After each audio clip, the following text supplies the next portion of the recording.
Well, greetings from Carlsbad, Southern California. We're gonna go check out that volcano, or what's left of it. Come geologize with me.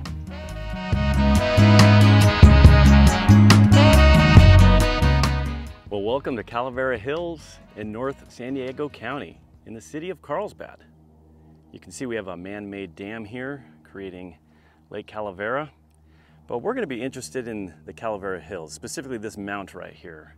And like I said before, this is an old volcano, but it's not the whole volcano. It's eroded away quite a bit. This is actually a volcanic plug. So this would be the innards of that original volcano. So if you could picture with your mind's eye a much bigger mountain here serving as the volcano, that's all eroded away. And now we're getting to the plumbing system of that old volcano. And the last magma pulse for an eruption occurred a long time ago and filled the neck of that volcano with magma, which slowly cooled and created a volcanic plug. So join me as we go across this dam and let's check out the geology of the Calavera Hills.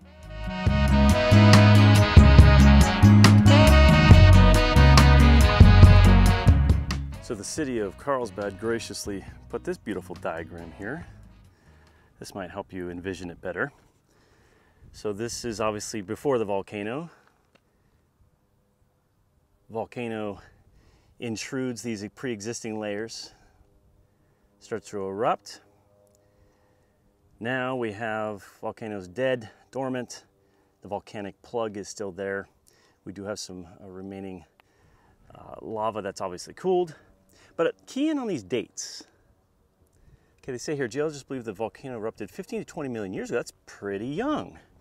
If you think about the Spheroidal plate subducting underneath the North American plate, that was Jurassic Cretaceous. This is way too young. In fact, I want you to remember, we got three different formations here. You have this one, 100 million years old, 40 million years old, and then obviously this. So that's three different types of rock out here. This first one, hopefully we'll see it, 100 million year old. This is the Peninsula Range batholith, presumably tonalite out here. These are coastal sediments, Eocene in age, and then they believe that the volcano erupted 15 to 20 million years ago through all of these. Cross-cutting relationships, right? Obviously, if you have a volcano cutting across these layers, it's got to be younger than those. So this is young. This is Miocene. So this volcanic plug marks an important time in Southern California's geologic history, because for the longest time, hundreds of millions of years, you had a convergent plate boundary in Southern California. You had the oceanic Spheroidal plate that was subducting beneath the North American plate. That would subduct down, you'd have magma melt that would come up and form volcanoes. It was like that for a long time. Then something happened in the Miocene around 20 million years ago. The Spheroidal plate was continuing to subduct, but out here in the ocean, the spreading ridge was heading toward the subduction zone. And what happened is once that was subducted, the adjacent Pacific plate, which was moving a little differently than the Spheroidal, actually kidnapped a portion of the North American plate, Southern California to be specific, everything west of the San Andreas Fault. So you had a transition from a convergent plate boundary to a transform fault boundary in the Miocene. Now, when you have movement like that in the Miocene, so think about that, you have transform fault movement. So now it was convergent. Now you got the crust moving northwest, that the portion that was kidnapped by the Pacific plate. And anytime you start pulling and moving crust around, you're going to create fissures and cracks in the ground or faults, right? And if there's magma below those, they're going to find a way in. And that's what we had here. We have an extensional crack that must have opened up during the Miocene when the crust started to move northwest. This magma that was below took advantage of that fissure and shot up and created a volcano right here. And that's what this volcanic plug represents. It represents the transition from a convergent plate boundary to a transform fault boundary here in Southern California. So I'm in the throat of a volcano. This is the volcanic plug. This rock right here represents the last of the magma that was pushed up into the volcano and it never erupted again. This magma just cooled in place. And do you see something that I see? Do you see the vertical columnar jointing?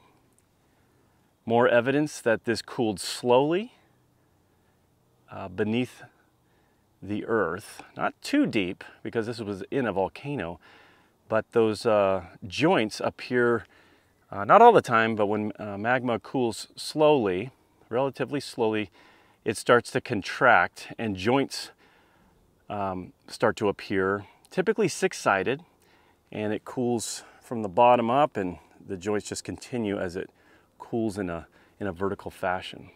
So that's a beautiful example of columnar jointing. Give me good, good love in the morning time. I'll take the day and make it mine. Whoa, oh, oh. Now you might be assuming, oh, this must be basalt, because typically when you see these columns, it's in basalt. Think of Devil's Postpile, or out in Scotland on the coast there.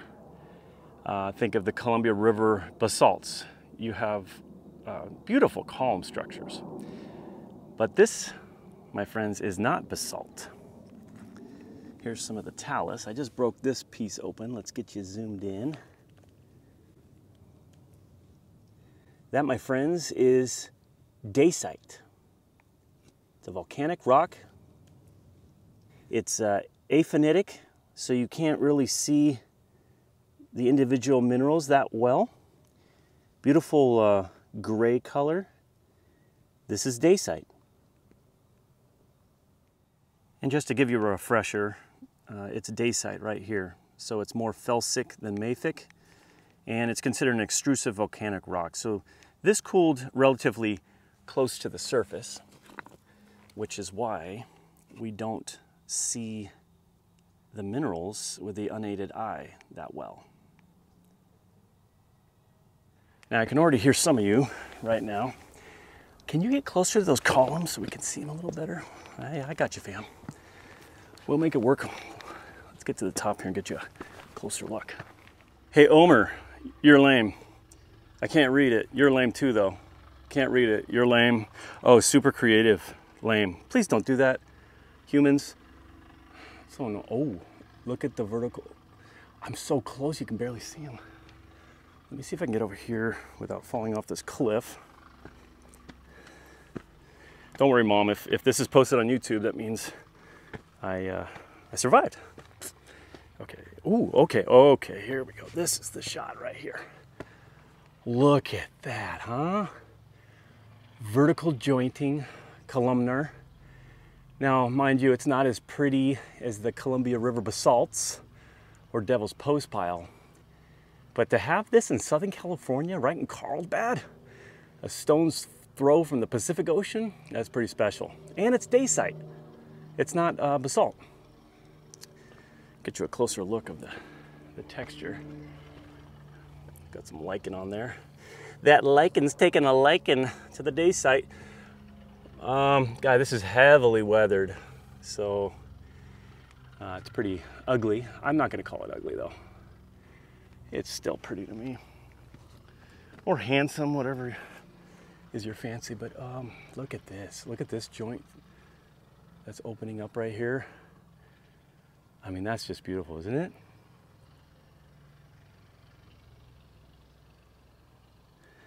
And they're slowly eroding away and creating this talus pile down here. Wonderful.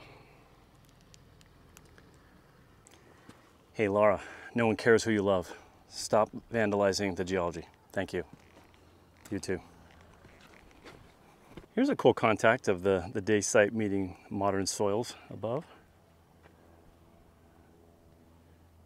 It's not often you get a nice cross-section of that. It's a cool perspective.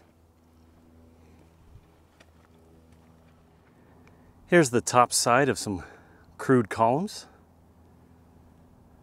of Daysite. All right, the volcanic plug is that way. I came out and check out what I found right here. So this is the contact. There's the Dacite, and this would be the Eocene sediments. And you can see the contact there. It's almost like a different color, almost looks rusty where the two met. Obviously that was a violent event right there. Cold sediments just getting singed by this magma touching it. I'm gonna see if I can take off my pack. Maybe I can get closer and see if there's anything interesting up there. Get a closer look at that. A little closer look at the unconformity contact between the Daysite and the Eocene sediments. I can't get any closer. This is kind of dangerous. But I got a tree right here that'll help me. But you can almost see the rust color. So I wonder if that kind of shows that the sediments got singed, or there's a hematite bleeding into the sediments there. Oh, cool. All right, still exploring out here. The plug is right there. This side is all the Daysite lava flows coming down here. Down there, you can see the Green Valley Tonalite.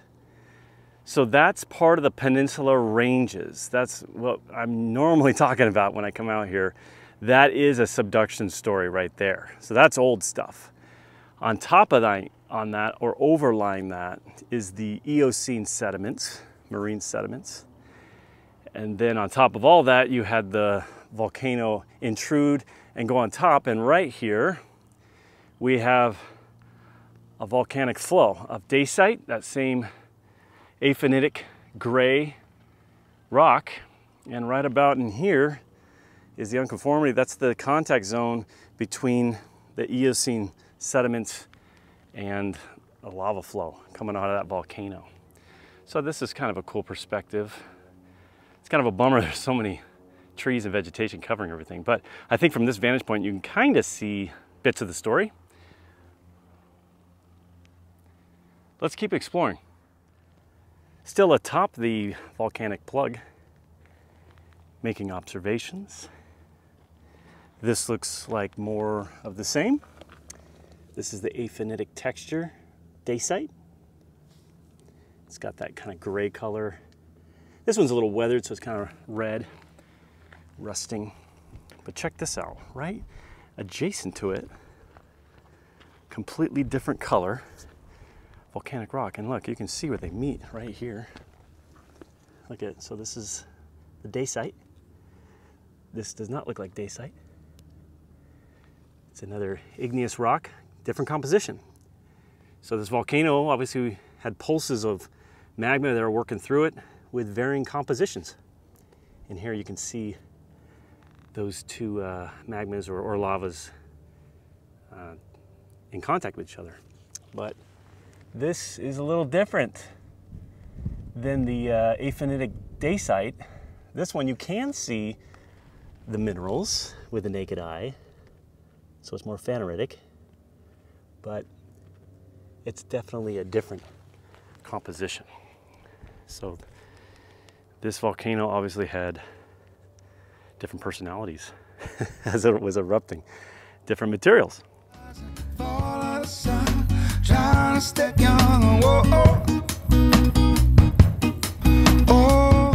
right, so the volcanic plug's up that way. I am standing on a dacitic lava flow here. And I found this one quite interesting because it's got interesting weathering patterns. Do you see the sphere here, here, here, here, here? That's called spheroidal weathering. And it's a very common way for igneous rocks to weather. So once the lava flow cools and then it starts to contract and crack, you'll obviously have fissures that appear. And when you have fissures, you're going to have water, groundwater, or after it rains, you know, it percolates down and it'll find these cracks and flow through them. And as it does, it chemically weathers the rock, carrying away with it minerals, and kind of chemically breaks down the rock. And as you can see, as it goes through these different cracks like that, it creates these spherical structures. And that's what's called, again, spheroidal weathering. And this is real similar to Joshua Tree. If you've ever been to Joshua Tree and you see those huge spherical boulders all stacked on top of each other, and you're trying to figure out how did that happen, right? Well, this is how it starts. This is a very small scale, but there's the big round boulder right there. So eventually that big boulder will fall out, or everything around it will weather away, leaving this spherical rock. Here's one where actually the sphere fell out. It's gone, but the pocket's still there. So I just thought that interesting. Spheroidal weathering. Again, the volcanic plug is over here. I'm walking up the flank of the volcano. And these are lava flows. And this section over here is pretty interesting because look at how they change. There's different composition in the lava flows. You see that? Like that one's more gray. And then look at right here. It's kind of a different composition. Interesting.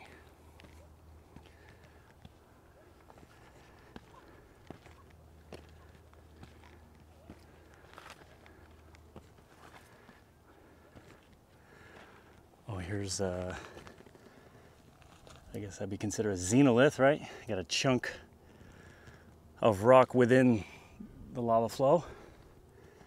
There's another. Oh, and here's the source of that gray. Wow, a lot of stuff going on here. Looks like a volcanic brecha. You got mixing here. See, these are completely different compositions. Interesting. So obviously multiple eruption events, pouring lava down the flank of this volcano during the Miocene. And apparently, based on the texture and composition, it looks like different types of lava erupted, not just the same type. Looks like primarily all felsic. I don't see anything that looks like basalt here. But it looks like we had multiple eruptions, one on top of the other, coming down the flank here. Very cool. Well, on the flanks of this volcano, we got this here. Looks like a volcanic brecha. You got bits of different types of volcanic rock, probably when this volcano erupted violently and just created just this mixture of Daysite and just tephra and other bits of country rock, and created this volcanic brecha on the flanks. It's part of the lava flows that come off this volcano. So again, these lava flows were more felsic than mafic. So they're going to be higher in silica, which means that these were going to be more violent eruptions. Now this is a smaller volcano, relatively small, but when it did erupt, it probably was a little more violent. That's how it created that volcanic brecha, kind of blew up its top. And then the lava flows would be higher viscosity, so they'd be thicker because of that silica content. So those lava flows are gonna flow kind of clunky and slow, like toothpaste, you know, as opposed to a lava flow that's very mafic, low viscosity, kind of runs like hot syrup. That's like Iceland or in Hawaii, low silica content. So here, felsic, high silica content, relatively higher, and you would have had explosive eruptions here and slower lava flows. So down there on the other side of this man-made dam is the Green Valley Tonalite. So that right there is the Jurassic/Cretaceous Peninsular Range batholith. That's it. And you can see how mature the weathering is here. Same spheroidal weathering, and it's weathering into these kind of rounded blocks as the water, you know, gets inside the cracks and chemically weathers and breaks down the rock. The Green Valley Tonalite, again, that was here first, and it was intruded upon by this Dacite, this intrusion right here. There's a nice overview of the volcanic plug, but I finally found a good specimen of the Tonalite. So Tonalite, I believe, is high in plagioclase feldspar, over 20% quartz, and the dark material is going to be hornblende biotite. Used to be called quartz diorite, I believe. Now it's just called Tonalite. So just to review, this was here first. This is part of the Peninsula Range batholith. Those mountains in the real distance right there make up the Peninsula Range and the batholith. So that batholith does come under here. It's all underlying this area. As you can see, it's right here.